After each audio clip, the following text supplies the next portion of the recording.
po sa inyong lahat. Umaga po, Father. Mga kapatid, ngayon araw po, special day actually. Why special day? Because actually mayroon isang intention. I think this is mahalaga na ito. Ano po ito? Dahil ngayon araw po, ito po anniversary, 6th anniversary of priesthood Father Joven. This priesthood 6 years already bilang pari. Kaya nga ang aking reflection mamaya, I would like to try to relate between the celebration 6 years anniversary and then with the first reading and then and the gospel. Una sa lahat, first reading. Kanina sa unang pagbasa, sinabi noong mga araw na iyon napunta si Felipe sa isang lungsod ng Samaria. Alam natin tungkol Samaria. Actually, it is different culture, Samaria, different culture. But Felipe went there sa Samaria. Ito po buhay ng Xaverian missionaries. Father Joven galing Danau, Cebu, pero ang kanyang ministry doon sa Sierra Leone. Kaya nga, in this opportunity talaga bilang Xaverian, I would like to thank you una sa lahat for Philippine Church. Because actually Father Joven can serve here in Philippines but give there sa Sierra Leone. Not just Philippine Church, especially the Diocese of Cebu. I think also Diocese Cebu is still kailangan priest, but they give ang kanyang missionary to Sierra Leone. Lalo na naman ang kanyang parokya. Actually also this is the priest there, but Father Joven sent to Sierra Leone. And una sa lahat, in this opportunity, I would like to say thank you sa kanyang pamilya doon sa Danau.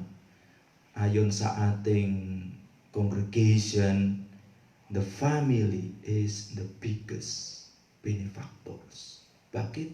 Dahil give ang kanyang anak for the church and for Xaverian. Kaya nga,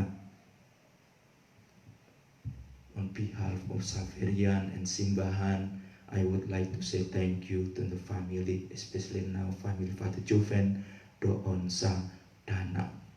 Ikalawa tungkol sa ating ebanghelyo kanina, sinabi ni Jesus, hindi ko kayo iiwang ng nangungulila.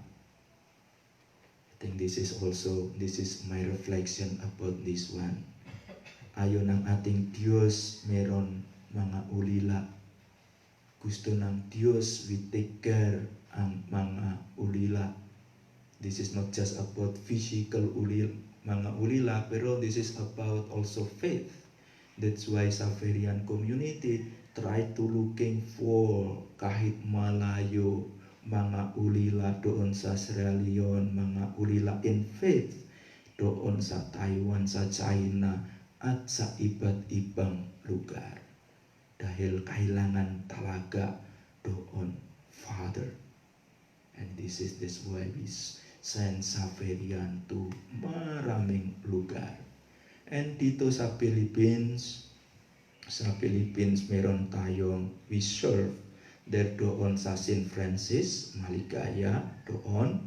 Also doon sa Marikina, and also Sitio Militar, with Father Patrick, take care, Sitio Militar. This is my reflection kagabi.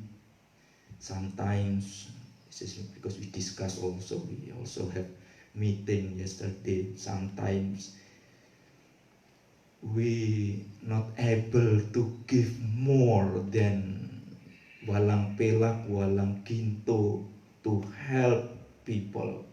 But I think we have to be aware, hindi ginto at pilak we give to people, but isang tao, Xaverian, doon sa Saint Francis, Father Simone, Father Javier Nandoon. So they can feel, they can take care, they can work together with people there sa Marigaya. At saka doon sa Marikina, Father M, Father Justin, Father Purnomo. This is so that they will work together, especially in this time, difficult time, COVID-19. So that really people doon sa Marikina, there is someone who work together sa Ferian. At saka dito naman sa sitio militar, we know Father Patrick very concerned, sometimes very concerned about sitio militar. Sometimes this is not easy time for us to decide which one the best. That's why kailangan discernment. Should I go there? Should I'm here? Should we give there? Should paano nito? But this is not easy. Pero at least there is someone there, Father Patrick, take care sitio militar, who can feel what the people feel, things, and this time of difficult, at least they will not walk alone. At the last one, mga kapatid, this is the spirituality. And Saint Guido Maria Conforti, ito po isang santo. Ibig sabihin, the spirituality of Saint Guido Maria Conforti hindi para sa Xaverian lamang, pero ito po para sa lahat ng tao. This is also for all people. Ibig sabihin, I would like to say, this is the spirituality Jesus Conforti. This one, the spiritual Xaverian, this is also for the people. And I think we can do something sa ating lugar, sa ating kapaligiran. I think based on the gospel today, not let sa ating lugar meron someone or some group maging ulila. At least we take care, we see, and then we walk together with